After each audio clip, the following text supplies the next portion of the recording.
Okay, y'all, so it's time to pick up my son's son. My daughter, she has choir rehearsal today, so she gets out in another hour, but my son gets out right now. I just did a walkthrough of one of the potential new houses, one of the two, and I don't know, I might add it to this video. I might make a whole separate vlog about it for those of you guys who want to see it. Okay, y'all, so this edit suck, and when y'all watch the rest of this vlog, I am livid right now, and keep in mind I'm recording this at the end of the vlog, so you're gonna understand exactly why I don't feel like doing much editing or voiceover. Pretty much it's a 3-bedroom. It got a little furnace room. The rooms are like average size, nothing really wowing. The bathroom is bigger than my current bathroom. With this being the same landlord and they have the same style, I mean, everything kind of looks exactly like the house that I'm in right now. That's the crazy part. Like the same tiles and everything. Like, it's just, the only thing that's different is the floors. Now, my wood floors in my new house, my house that I'm in now, it's real old. Y'all, I'm living. I don't even feel like doing this, so bear with me. Like, keep watching the video, sis. You're gonna understand exactly why.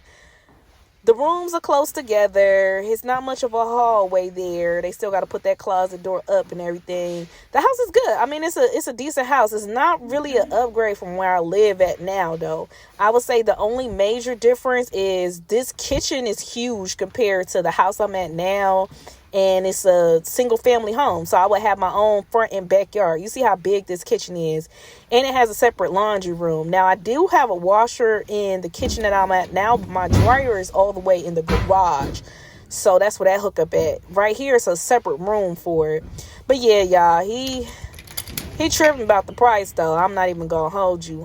For the area that I'm at, he wants a lot for it. And if I thought I was gonna be able to just switch straight over, and he was gonna work with me with a security deposit if I had to pay anything. But the way that he wants to do things, yeah, he trying to get that 1,500 up out your girl. And somebody say, I ain't got it right now. I ain't got it. Okay. Yeah, I like back this to my one. video, because I know y'all tired of this voiceover. I say, yeah, I like this one. Bye. It's a 3-bedroom, whatever, but I don't know. I might add it to this one. I might make a separate one. But y'all, this is why I really wanted to get on here, because I want to have girl chat before I go pick up son. I'm on my way. All right, so look, I made a vlog earlier this morning, and I was talking about my weekend, about going out with my ex and the kids, doing a family activity, the new guy that I'm talking to, all this, that, and the third. And when I said it, I put it like a sitcom. Like, I don't know what's to happen. That my life is like a sitcom. I don't know what's to happen, But I had some time to think, and something actually came up where it's like, oh, I'm getting choked up. Excuse me, y'all. I need something to drink. I need some water or something. But yeah, I'm getting choked up because something came up, and it's like God will reveal stuff to you in the craziest ways. And this was one of the cons about talking to my ex, right? So the pros are, when it's good, baby. Like, it's high, it's up here. Like, I'm feeling good. My confidence is on 10. But that usually only lasts like the first couple days or so of, being back with him physically. But then after that, when it gets low, it gets low.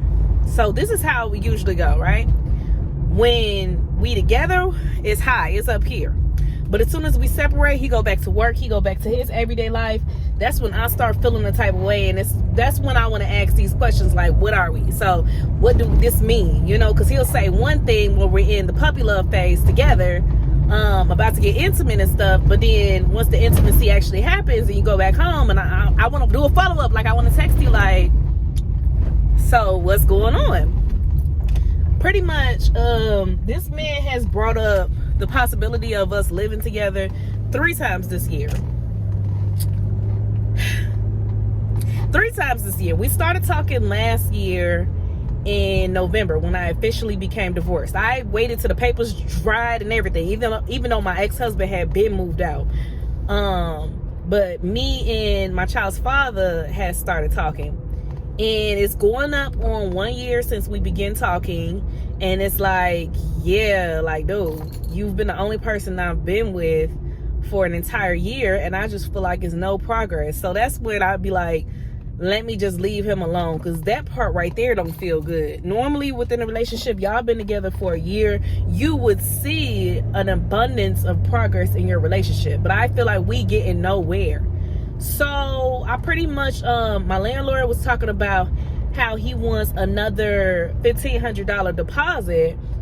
I thought he was just going to switch me over into my new house, or maybe I wouldn't have to pay that much because I already put out a deposit of the house I've been at for 3 years.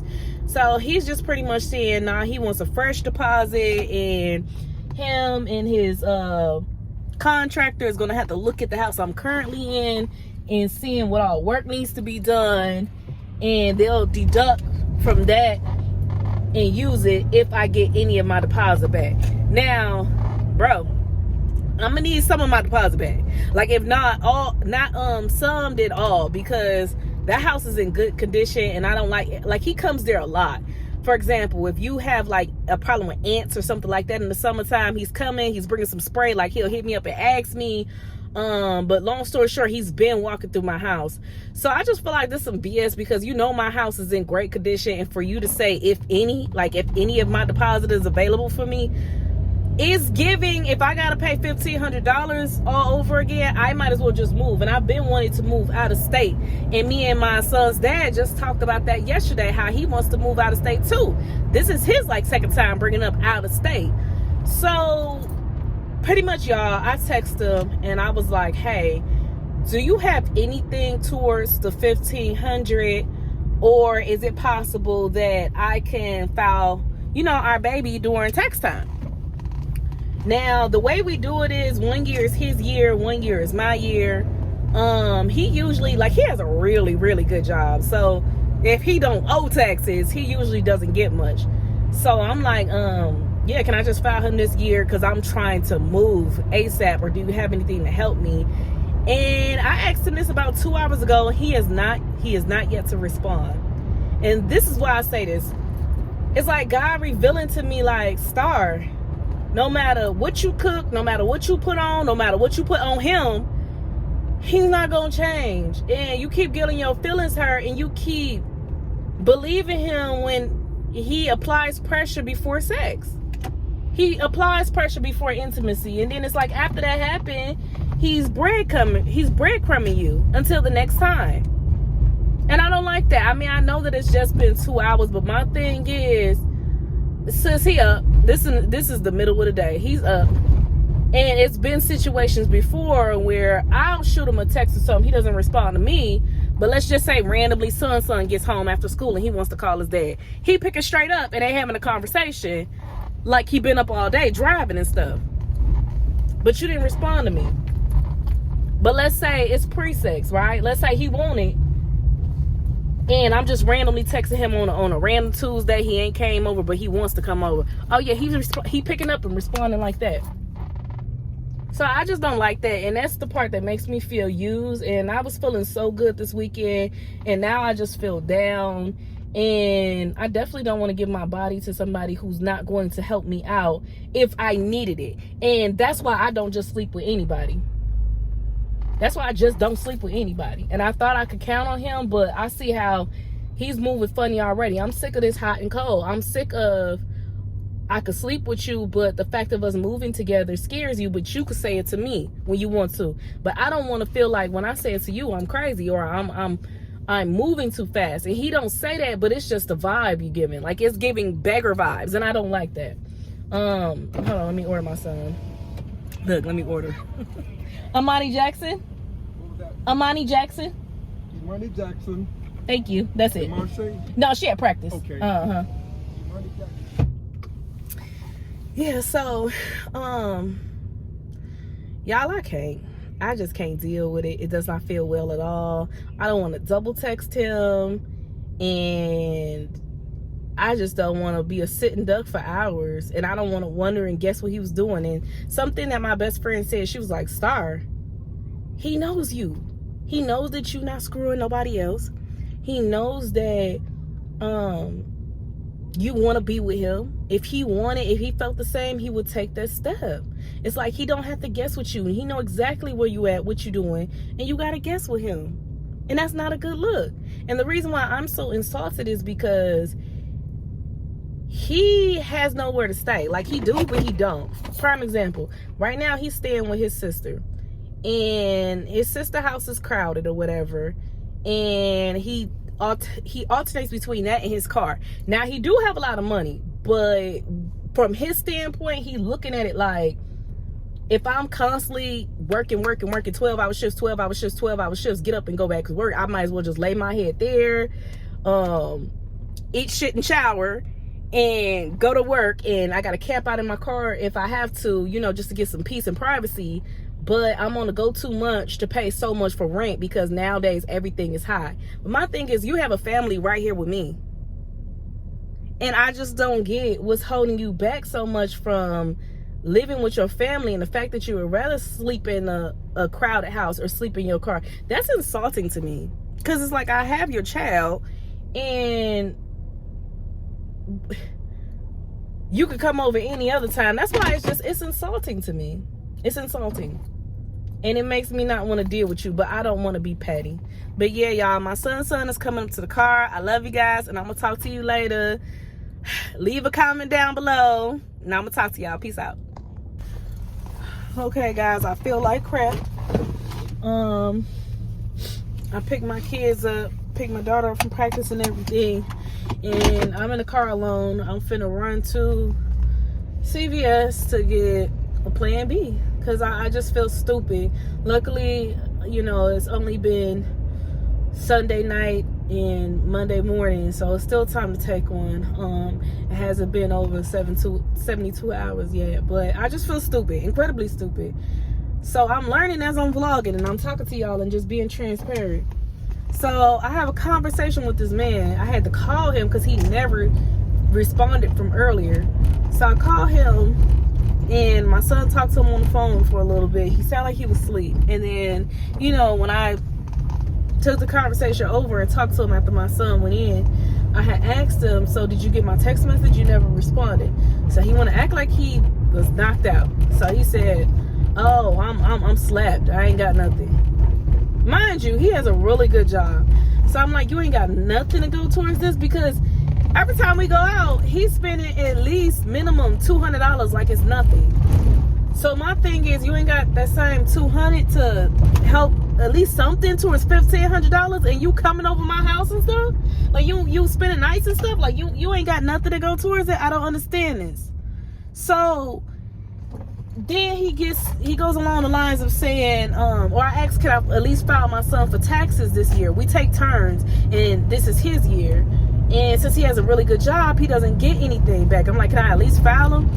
And he goes to say how he don't want to. Like, he don't see no interest in me and this, that, and the third. And y'all, he even went on to say that he's seeing somebody else. He lived with a girl before. He feel like me and him are incompatible. And he lived with a girl before. He seen how smooth it could be. And although they're not living together anymore, and they had arguments and breakups and stuff, it was still way smoother than when we were, oh, I almost cussed. When we were freaking kids. I'm talking teenager, early 20s, talking about stuff was smoother than that. You're comparing a relationship at 30 years old compared to teenagers living together. It's not going to be the same. So he was just pretty much like, the reason why he can't be with me now, I have too much structure in my home. I have, you know, it's my son's week of doing the dishes and stuff like that. He don't like rules and structure. He's used to being a free agent, just doing what he wants. And he doesn't like just rules. He don't like us, you know, going to sleep, being in the bed at a certain time, this and that. And I have no problem if you up playing a game and you working and you coming home late, whatever the case is. But this is the kicker, y'all. Like, he didn't have an argument with me. He didn't have an argument with me. I'm like, yeah, I still have structure to my household, of course. But at the same token, with you being a grown man, I'm not going to put you in the same caliber as my children. It's a difference. And then he really sat up here and said, well, I just don't feel that way towards you as you feel about me. And if we lived together, I wouldn't stop seeing other women. Yeah, he said he was going to cheat on me. He's just letting me know that now. Because I'm not the one he want to be with.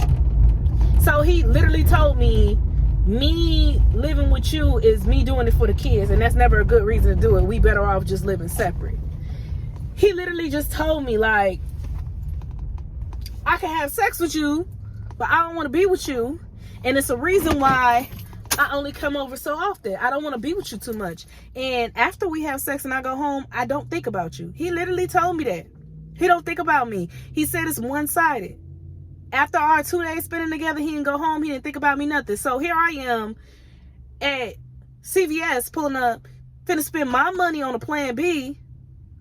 Because that's the last thing I would want to do is get pregnant by you. And I found out the day that we did do it, it was my ovulation day. So now I really messed up. Here I am finna spend a plan B. And I text you to go ahead and send me that money. And no response.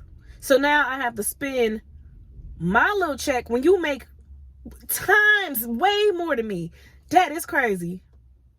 And you know I'm trying to move and save and all. That is crazy. And this is the hurtful part. As if I didn't already say so many hurtful parts. He's still seeing that girl.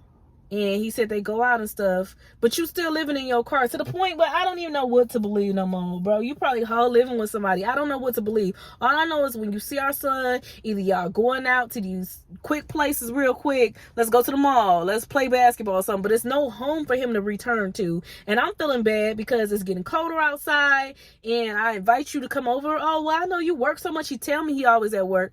You could just come over and, you know, son could be more comfortable. You could be uncomfortable. Here I am. And you still seeing this chick who won't even help you with the house. You still seeing this chick where you talking about you spend so much money going to restaurants and out to eat every day. She ain't even cooking. She ain't contributing no type of way from the way you be making it seem to me. You're using me. Y'all, and the kicker, the ice on the cake, he said he been seeing this girl. They never stopped talking ever since they was living together. And they was living together like maybe 2 years ago. They been talking. You still seeing her. Y'all, for y'all who watch my channel, y'all know I just lost his baby earlier this year. Yeah. I had a miscarriage in April. We had another child. I lost his baby. And this got me thinking, first of all, he was mad. Yeah, I'm really finna open up. He was mad because I got pregnant, even though it's 2 consenting adults. He was mad, and he was mad because I didn't want to get an abortion. I don't believe in that. I mean, if that's your thing, I don't judge a person, but he knew where I stood from. He was mad that I wanted to keep the baby. And once I had a miscarriage, it's almost as if he was happy. Like he wasn't there for me the way he should have been. And now I know why. I know why you were so mad at me for getting pregnant. You had somebody, bro. You had somebody. And I don't have time to be playing with my life.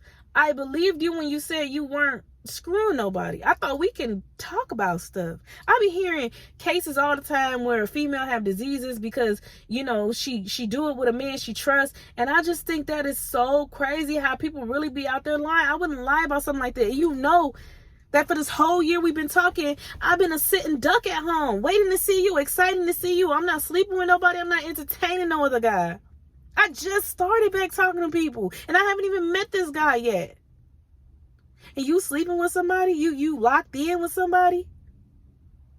That's how people catch diseases and stuff. I hear women all the time be catching AIDS and HIV and stuff because they trust one guy. And I'm sorry, y'all. My camera cut off. My storage be full. But this whole situation is crazy. And the fact that I have to now go spend my money to get a plan B, it's like, you don't care about me at all.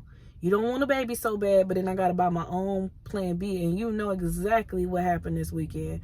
Like, this is really crazy to me, y'all, and I just feel sick to my stomach and disgusted with myself. Like, I was so strong and I was doing so good, and he reeled me in and treated me in the worst way. Like, I feel like you be trying to break my spirit. Like, this is why I treat you with a long handle spoon.